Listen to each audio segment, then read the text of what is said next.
This guy ends up stuck on his hands and knees in front of the most popular girl in school, all because his friends forced him to work up the balls to ask her out. But first, the story starts with Junichi, a risless high school guy who generally repels women that he comes into contact with. He is a sophomore in high school, and it seems that over his spring break, everybody managed to get laid, except for him and his 3 friends, who also have anti-women properties. Right now, his only hope for finding a woman is if he gets assigned to one as a lab partner. In comes his younger neighbor Nani, who delivers him his lunch. She also recognizes his problem with women and offers herself up as a volunteer to be his girlfriend. He denies her offer and states that he is no longer into younger girls, and nobody seems to acknowledge the problem of being interested in younger girls in the first place. His 3 virgin friends then ask him who that elementary school girl is because they want to join Dr. Disrespect on the 2024 calendar of child predators. His friends then decide to take this even further and fantasize about the unspeakable things that they would do to her if given the chance. Junichi then uses his head for a second and acknowledges that they should probably be on the registry. His friend Kashi then comes up to Junichi and tries to talk to him. They were lab partners last semester, and she seems to be into him. After she gets pulled away by her friends, Junichi's friends then immediately switch to fantasizing about doing unspeakable things to her. After they are over the second fantasy of the morning, they whip out a bunch of wholesome corn magazines and openly have a group reading session with them. When Junichi asks why they are doing it so openly, they tell him that the goal is to bring down the mood in the room so they don't feel as left out.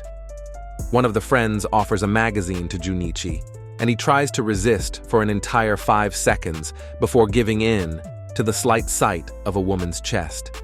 He looks through the magazine for a few seconds when Yukana, the Dami mommy, comes up behind him and asks what they are doing.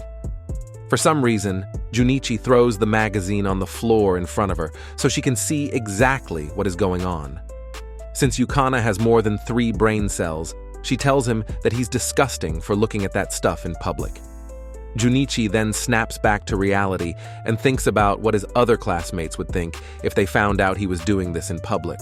After she finishes scolding Junichi and his friends, they go back to exactly what they were doing, and his friends start to talk about strategies to eye up people's skirts. They then fantasize for the 3rd time today about Yukana. This time, Junichi partakes, and he thinks of the unspeakable things that she might do to him. Maybe if he spent more time trying to pull and less time daydreaming, he would have one. His friends then decide that Junichi has to ask her out, even though they all just got absolutely cooked by her. They write a love letter in Junichi's name and then hold him down while they deliver the letter to her locker. Once this is done, Junichi realizes that he has to lock in and start preparing to riz her up. Yukana sees the note in her locker and gets intrigued by it. She even cancels her karaoke plans to meet Junichi behind the school. Later that day, Junichi and Yukana meet behind the school, and Junichi realizes how cooked he actually is once she shows up. He was going to bank on the idea that she would stand him up, and then he could just move on with his miserable life. When she asks him why he wrote the note telling her to meet him there, he freezes up and has a bizarre vision where his friends tell him to beg for her. He then locks in and drops to his knees and starts to cry and beg her to be his girlfriend. She thinks it's really weird that he does this literally just hours after she caught him reading a corn magazine, but she thinks he's a little cute for trying anyways.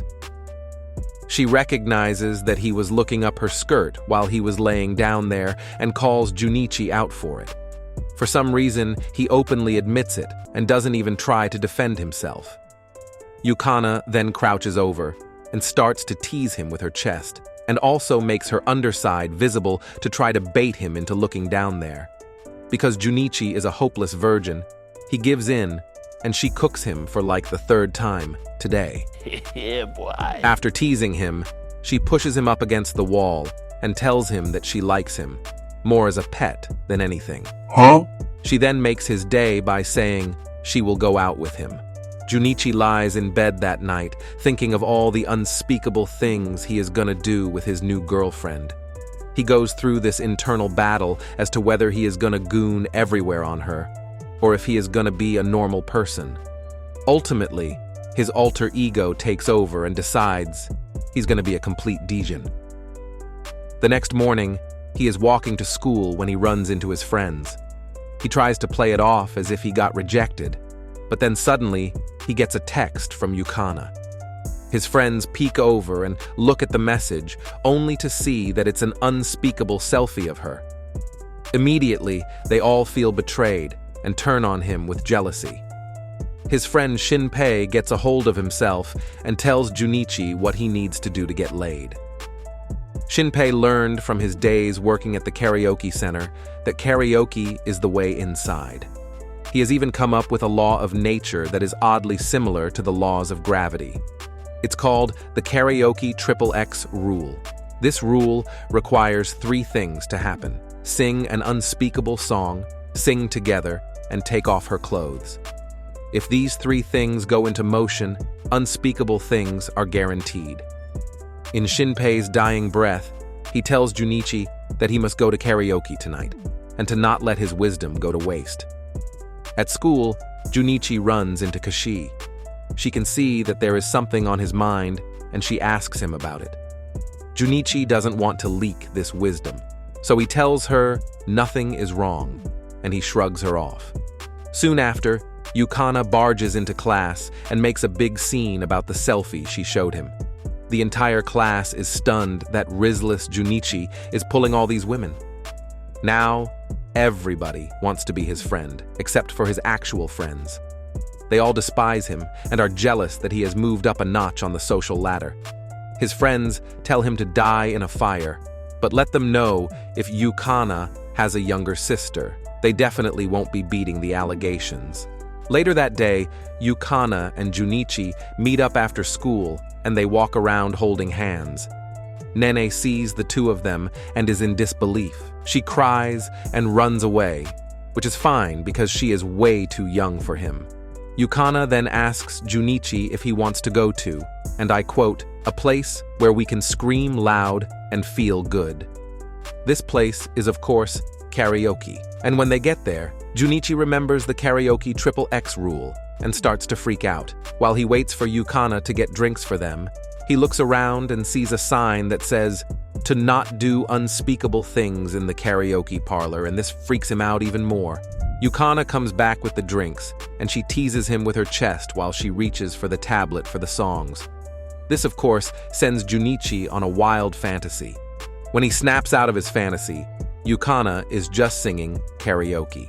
When she asks Junichi to pick out a song, he starts to freak out because he doesn't know any songs unless they are from anime. Yukana then picks out the next song, and it turns out to be an unspeakable song. She then offers him a microphone, and she picks out an anime song, and they start to sing together. This makes Junichi feel a lot more comfortable. She starts to say how it's getting hot in there, and she takes off her sweater. This makes Junichi freak out, because this has completed the trifecta of the karaoke XXX rule. He starts fantasizing again, but then God himself comes into his subconscious and tells him to snap out of it. God tells him that before he can do unspeakable things, he has to be able to kiss her first. When Junichi snaps out of it, he sits up and puts his hands on Yukana's shoulders like a creep. When he is about to kiss her, Yukana tells him that he has a nose hair and he freaks out. Yukana steps out and knows exactly what Junichi was trying to do, and it kind of grosses her out. After that incident, they walk out of the parlor, and Yukana tells him that she had a nice time, and they should go out again. The next day at school, Junichi opens his locker to find a love letter. He opens it, and it says, "I'll be waiting behind the school." His friends come up behind him and read the letter. They are all shocked that someone would do this for him. He doesn't want to go to the meeting because he is afraid he would be cheating on his girlfriend. But his degenerate friends tell him it would be disrespectful to ignore an anonymous letter. His friends only tell him this so that they could seize the second girl for themselves. They also think she is younger, by the way. He shows up to the meeting place after school, and it's not who he expects. It's one of Yukana's friends, and she begins to tease him by leaning in with her chest. She notices his heart is beating really hard, and she decides to perform a routine checkup by rubbing her chest against his. She asks him if he wants to do unspeakable things with her right there in the open, and he falls over. The girl then sits right on top of him, and then starts to do wildly unspeakable things to his manhood. While this happens, Yukana walks up and sees Junichi on the ground with another woman on top of him. The other girl, without giving a shit about who watches, decides she wants to be added to the registry and continues to do her unspeakable acts. Yukana gets pissed off and walks away. After a second, Yukana comes back and tells the other girl to get off of him. Her tone is all happy, and she introduces the other girl as Ranko. She reveals that she was just teasing him, and that the two have been friends for a long time. For some reason, the girls then start to do unspeakable things to each other, until Ranko steps over a line and asks what unspeakable things Junichi and Yukana have done with each other. Yukana drags Junichi away and secretly tells him to be careful of Ranko because she's dangerous. Then for some reason, the next day, Yukana invites both Junichi and Ranko to go out as a group. They all go bowling and then out to eat. After they eat, they go to the store, and Yukana asks Junichi what shirt she would look better in. The way he decides this is by fantasizing what she would look like in them while doing unspeakable acts. Then, when she tries on a shirt, he can't help but stare at her chest, and this makes Yukana mad. When they leave the store, two guys pull up who are also probably on the registry, and they want to creep on Yukana. Junichi tries to stand up to them, but they see he's a weakling, and they push him right onto his ass. Luckily, Ranko finds it attractive for some reason, and she volunteers as tribute to the guys. It takes Junichi a hot minute to get up, and by that point, Ranko is already back from being with the guys. I can't tell if she killed them in an alley or did unspeakable things with them that made their souls leave their bodies. On his walk home, Junichi beats himself up over the fact that he couldn't stand up for his girlfriend. Rank intercepts him at his house and invites herself in. They sit on the couch, and Ranko decides she wants him. She hops on top of him and tries to get him to do unspeakable things with her. He gets a grip of himself and pushes her right onto the floor and tells her that he is Yukana's boy, and he only wants to do the unspeakable with her. Ranko gets mad and tries to force herself on him anyways, but the Yukana decides to illegally trespass and barge in the back door. Yukana thinks that Junichi was trying to cheat on her, but for some reason, Ranko defends him and just says she was trying to test him. Everyone makes up and goes home for the day. The next day in school, Ranko assaults Junichi and tells him that she isn't done with him. I guess everyone is trying to stalk him, so Kashi is staring behind a pole expressing her jealousy of Junichi and the attention he is getting from all the women. Kashi lives so far inside her own ego that she fantasizes of having all the people around her as pets and servants. She also must have a furry thing because she imagines Junichi as a dog for some reason. Later that night, Junichi researches how to navigate women, even though doing that hasn't worked for any of his friends yet. Luckily, this time he doesn't need to use incognito mode when he searches. But you would think, as a Gen Z guy, he would know basic principles of texting. I shouldn't have spoken so soon though, because now he needs to search in incognito mode.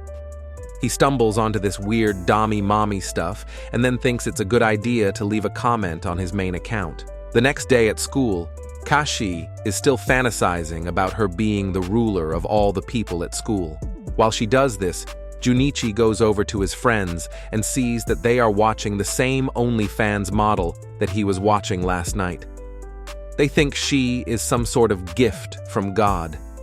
They think they know her from somewhere, but they can't remember. Later that day, Junichi and Yukana are eating lunch outside. Junichi still can't get over the shock that he pulled a woman.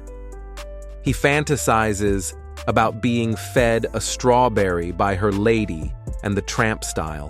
When he snaps out of it, he then realizes Ranko is there too, so she won't let it. He looks over to Ranko, and she's got a look in her eye that she's planning something. Kashi decides to pull up and ask if she can talk to Junichi for a minute, but Ranko seems ticked off by this and tells her to screw off. Junichi begs her to stay, and suddenly Kashi's mood changes. Ranko thinks there's something up with Kashi, and Yukana kind of just sits there like an NPC. After school, Yukana decides to start calling Junichi doggy before walking away. Kashi sneaks up behind Junichi to address their unfinished business from before. She asks him to help her grab some things for class in the most seductive way possible. This somehow brings them to a cafe. While sitting there, Junichi realizes that she's trying to seduce him. She asks him why he is so close to Yukana, as if he isn't already dating her. But during this conversation, Junichi doesn't even seem to know if they are dating for some reason. The next day at school, Kashi walks up and makes a big scene of thanking Junichi for his help yesterday. This obviously makes Yukana upset. Then for some reason, Junichi's friend records the whole thing from the other side of the door. We find out later that day that he took the video so he could cross-reference it with the OnlyFans model, and he finds out that it is Kashi. Ranko then pulls up to the guys, and she looks like she has a plan. After school, Kashi asks Junichi to go up to the roof because they need to talk about some private stuff. Junichi thinks she is going to do some unspeakable things to him, and she really gives the impression that she wants to. Kashi asks him to break up with Yukana and to date her, but Junichi shows he can think with his head and not his cucumber. He denies her request, and she goes berserk. She starts calling him doggy too, and she says that she is his master. Not to get biblical or anything, but I see why she has the snake ring in her hair now. On top of all this, she recorded their meeting at the cafe the other day and is planning to blackmail him if he doesn't listen. Suddenly Ranko and the guys show up like the Avengers. They end up blackmailing Kashi with her OnlyFans secret, and she backs down. After all this happens, Junichi and Yukana walk home together. She gills him a bit about Kashi, but then she comes around and entices him to be loyal to her again. Junichi in the middle of a classic steamy dream about Yukana, the queen of his awkward fantasies. Everything's going great until he's rudely awakened by something much less dreamlike. Oh my God! A tiny, pink-haired figure sitting on his chest. Yeah, that's right. Nene, his childhood friend, decided it was makeover time and went full Gyaru. It's not exactly the smoothest transformation. She's more like a DIY version of a Gyaru. And Junichi? Poor guy is still half asleep, squinting at her like he's trying to figure out if this is some post-dream confusion or if life just got even weirder. Cue his friends, who are, of course, immediately drooling over Nene's new look. Minoru especially because, he has a type. But the second he realizes Nene isn't as young as he thought, the disappointment is real. Of course, that doesn't stop the rest of them from throwing around a bunch of wildly inappropriate comments. Because when have these guys ever known where the line is?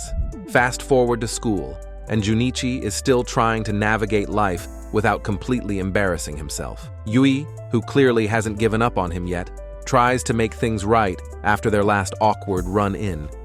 She's being all mature, trying to patch things up, when Nene rolls in, ready to throw some serious shade.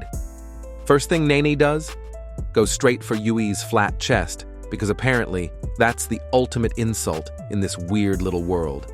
And now we've got a full-blown rivalry on our hands, Nene versus Yui, with Ranko on the sidelines, all of them locked in some bizarre breast-based competition. And Junichi? He's right in the middle of it, pretending he's above the whole thing. But let's be real, he's enjoying this way more than he should be. Like, dude, you're not fooling anyone. Later that night, things hit a whole new level of awkwardness when Nene shows up at Junichi's place, and she's naked. No big deal, just casually asking him to, have sex with her, because that's totally normal. Junichi's brain pretty much short-circuits at this point. On one hand, he's got his hormones in full panic mode, and on the other, he's somehow remembering that he's supposed to be loyal to Yukana.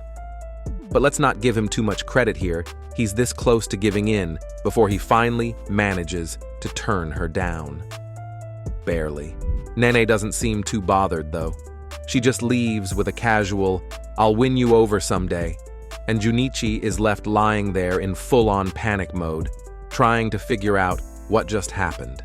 Next day at school, Yukana, ever the chill queen, casually asks Junichi what's bothering him. She knows something's up, but before Junichi can even start to respond, Nene jumps in and literally clings to him like she's auditioning for a role as his permanent backpack.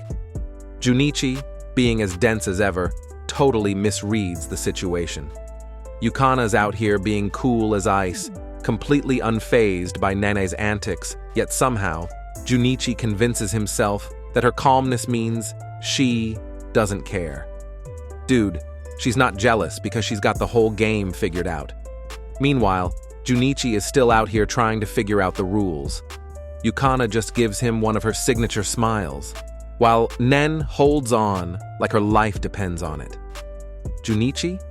He's too clueless to realize he's way out of his league with these two. So, Junichi finally scores the invite of a lifetime. Yukana asks him to come over to her place. A golden opportunity for some one-on-one time, right? Wrong. This is Junichi we're talking about, so of course, he manages to blow it in spectacular fashion. Instead of, using his one remaining brain cell to recognize that this is the perfect chance to hang out alone with Yukana, our guy does what he does best. He fumbles. What the fuck? His genius plan? He invites everyone over. Not just the girls, but his whole squad of pervy degenerates. Because clearly, the best way to set the mood for romance is to surround yourself with a bunch of guys who have no chill and zero respect for boundaries. Yukana's enthusiasm takes a nosedive the second Junichi suggests bringing the entire circus along, but she's too polite to say anything. Meanwhile, Junichi is sitting there, absolutely clueless, thinking he's just scored major points with Yukana. Spoiler alert, he hasn't. Now, instead of what could have been a nice, intimate evening with his girlfriend, Junichi finds himself playing host to a chaos-filled disaster, courtesy of his own terrible decision-making. And now, the king game. The moment Shinpei hears about the plan, he's all in, ready to turn this gathering into a full-blown disaster. His master plan? Use the king game to force Junichi into some action with Yukana, because clearly, subtlety is for losers. Of course, this is Junichi, so naturally, things don't go according to plan. The game goes off the rails almost immediately. Instead of getting the chance to kiss Yukana like they schemed, the boys end up rigging the game so poorly that the only people locking lips are each other. And honestly, watching these pervs get what they deserve is probably the highlight of the night. It's like the universe looked at their plans and said, "Nah, you're gonna kiss your homies instead." Yeah, boy. And they do, over and over. Shinpei's plan, as expected, is an absolute train wreck. The only thing Junichi walks away with is embarrassment, and probably some trauma from having to kiss his own friends. It's almost poetic how badly everything goes for these guys, like all this scheming and they still can't manage to not mess it up. After the humiliation of watching their plan crash and burn, the group decides that their summer vacation needs a redo. And what's the best way to salvage this mess? Get part-time jobs to fund a real summer vacation. Because apparently, working in customer service is the best way to recover from the emotional damage of kissing your friends. The gang somehow lands jobs at a cosplay-themed cafe. And no, it's not the cute outfits that are the issue here, it's the creepy manager. This guy? Total weirdo. He's the kind of guy who runs a cosplay cafe, but it's definitely not because he's into good customer service. Anyway, everything seems kind of normal. Or at least as normal as things get for Junichi and his crew, until the manager decides to spice things up. He's got this grand plan for an event, which, of course, involves some pretty shady stuff. The guy hands out what look like regular books to the staff, but surprise, they're actually filled with, let's just say, inappropriate material. Now, for some reason, this triggers Junichi's moral alarm. I know, shocking, right? He suddenly decides that he's got a spine because Yukana's involved, and we all know he can't have her being part of something that's not 100% wholesome. So, our boy tries to step up and confront the manager. And here's where things go as you'd expect for Junichi. He fumbles. Hard. The manager completely brushes him off, and Junichi is left standing there like a moral hero in his own head, but an absolute failure in real life. The manager? He couldn't care less. Junichi? He's back to square one, helpless and awkward, just how we like him.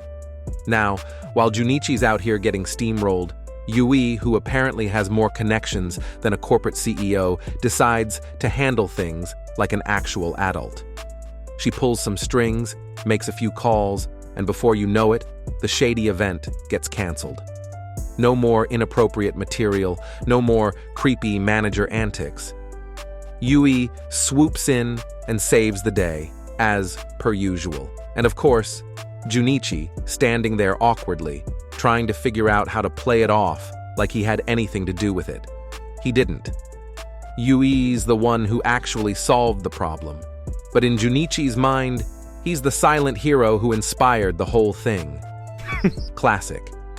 So, the day is saved, and everyone's impressed well, except for Junichi, who's too busy trying to fumble his way into looking competent. But let's be real, no one's buying it. With the cafe crisis averted, the gang finally gets paid for all their hard work, or in Junichi's case, his lack thereof. They collect their earnings and start planning for their summer trip. Because what better way to recover from a week of cosplay chaos than a beach vacation? So, the gang finally heads to the beach for what should be a normal day of sun and relaxation. Should be. But of course, we're talking about Junichi and his group of pervy misfits, so naturally, it's anything but. The girls are having the time of their lives, splashing around and doing, regular beach stuff. Meanwhile, Junichi and his merry band of degenerates are posted up on the sidelines, pretending they're too cool for the beach, when, in reality, they're just trying to figure out how to ogle the girls without getting caught. Standard behavior for these guys at this point. Shinpei, ever the man with a terrible plan, suggests they take things up a notch by peeking on the girls in the hot springs later. Because spying on your friends is clearly the natural next step after a beach day, right? Junichi, of course, knows this is a bad idea. He can practically hear the sirens of impending doom already. But instead of, actually stopping Shinpei, he makes this weak, half-hearted attempt to talk him out of it. Spoiler, it doesn't work. Fast forward a bit, and Shinpei is already gearing up for his peeping mission.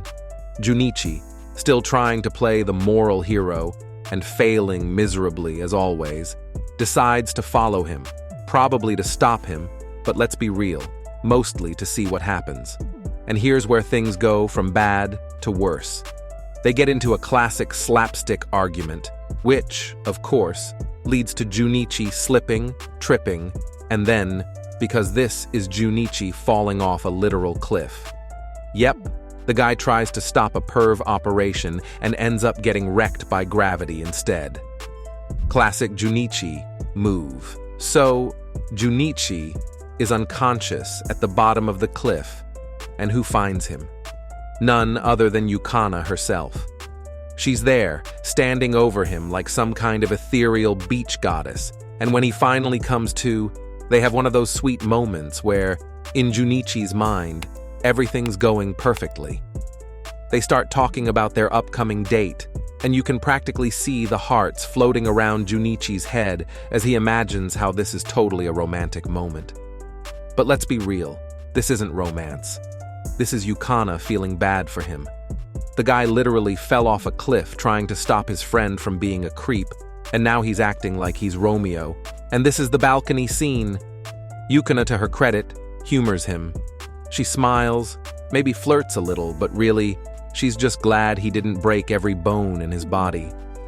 Junichi, though? Oh, he's completely oblivious to the fact that he's being pitied more than anything. He's lying there thinking, wow, she's really into me. While Yukana's probably thinking, I can't believe I have to deal with this guy for an entire summer. Meanwhile, up on the cliff, Junichi's little harem Yui, Ranko, and Nene are watching the whole thing play out from a distance. And they are not happy. You'd think they'd be concerned about Junichi falling off a cliff, but nah, they're too busy being jealous that Yukana's the one down there with him, soaking up all the pity flirting. The three of them are basically plotting their next moves, trying to figure out how to weasel their way into Junichi's attention. Because clearly, nothing says romantic rival, like competing to see who can make the worst decisions over the same hopeless guy. As Yukana helps Junichi back to the group, the rest of the girls shoot daggers with their eyes, probably already planning their next schemes. It's honestly amazing how these three continue to treat Junichi like he's some kind of prize when he can't even make it through a day at the beach without tumbling off a cliff. So, everything is going as normal as it gets for Junichi until a new player enters the game, Dai Mitarai. This guy, Yukana's middle school friend who naturally is way cooler, taller, and generally not a walking disaster like Junichi. The second Dai shows up, Junichi immediately goes into a full spiral of insecurity. Dai's the kind of guy who probably never trips over his own shoelaces or gets caught in ridiculous situations that end with him falling off cliffs. And here's Junichi, looking at this dude and realizing that, compared to Dai, he's basically a scared puppy who somehow stumbled his way into Yukana's good graces. Cue the jealousy. The second Yukana so much as looks at Dai, Junichi's brain goes into meltdown mode. He's convinced that she's into Dai because clearly, how could anyone prefer Junichi over this guy? And when he tries to talk to Yukana about it, she shuts him down with the most brutal weapon of all, silence. Now, in any normal situation, Junichi would probably take a step back and think, okay, maybe I should talk this out like a rational person. But nope, not our boy. Instead, he decides to take this as a sign that Yukana's already mentally moved on to Dai, and he just spirals further into self-pity. In an attempt to save what little is left of his dignity, Junichi's friends drag him out for a karaoke session. Now, you'd think this would be a great opportunity for Junichi to blow off some steam, have a good time, maybe forget about Dai for 5 minutes. But this is Junichi, so of course, things go horribly wrong. They're in the middle of what should have been a fun night when, surprise, surprise, Junichi spots Yukana with none other than Dai. And they're talking, like actually having a conversation.